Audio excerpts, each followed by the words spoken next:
शेतकरी बांधवांनो नमस्कार. कालवडी सांभाळायच्या की नाही हा अनेक जणांना पडलेला प्रश्न असतो की कालवड सांभाळल्यानंतर त्याचा फायदा होतो की नुकसान होतं, की कालवड सांभाळून स्वतःच्या गोठ्यात गाय निर्माण करायच्या का विकतच्या आणायच्या. तर सर्वात पहिल्यांदा सांभाळण्याचे काय फायदे होतात ते आपण पाहू. दुधाळ जनावर मिळते. चांगल्या जातीच्या कालवडी वाढवून गायच्या रूपात उत्तम दुधाळ जनावर तयार करता येतं आपल्याला. स्वतःच्या पशुपालनात भर. बाहेरून जनावरे विकत घेण्यापेक्षा स्वतःच्या गायीच्या कालवडी बनवून पुढे दूध उत्पादन वाढवता येते.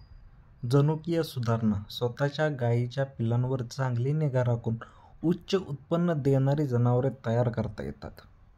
खर्च वाचतो. बाजारातून नवीन गाय खरेदी करणे महाग असते, त्यापेक्षा स्वतःच्या कालवडी मोठ्या करणे कधीकधी फायदेशीर ठरते. आणि बऱ्याच जणांना असं वाटतं की का सांभाळू नये, आणि ते त्या पद्धतीनं कारणं देखील सांगतात की खर्च जास्त येतो. कालवडी मोठी होईपर्यंत सुमारे 2.5 ते 3 वर्षाचा त्यावरती खर्च करावा लागतो. पशुखाद्यावर करावा लागतो, लसीकरणावर करावा लागतो, औषधांवरती करावा लागतो. धंद्यावरती परिणाम होतो. जर लगेच दुधाचे उत्पादन वाढवायचे असेल तर कालवड न वाढवता दुधाळ गाय विकत घेणे कधीकधी फायदेशीर ठरते. जमीन व संसाधने कमी असल्या, जर पुरेसा मोठा गोठा नसेल आणि मजूर व्यवस्थापन नसेल तर कालवडी सांभाळणे अडचणीची होऊ शकते.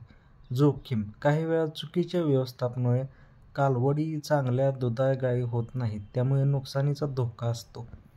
निर्णय घेण्यासाठी तुमच्याकडे पुरेशी जागा, चारा आणि देखभाल करण्याची क्षमता असली पाहिजे, तर कालवडी सांभाळणे फायदेशीर ठरू शकते.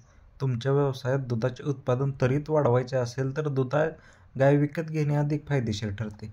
शास्त्रीय पद्धतीने वाढवलेल्या कालवडी भविष्यात चांगले उत्पन्न देऊ शकतात, त्यामुळे दीर्घकालीन दृष्टिकोनातून विचार केला तर कालवडी सांभाळणे फायद्याचे ठरते. तुमच्या व्यवसायाच्या दृष्टिकोनातून तुम्हाला काय वाटते? कालवडी सांभाळण्याचा विचार आहे का, ते कमेंट बॉक्समध्ये सांगा. व्हिडिओ आवडला असल्यास लाईक, शेअर आणि सबस्क्राईब करायला विसरू नका. धन्यवाद.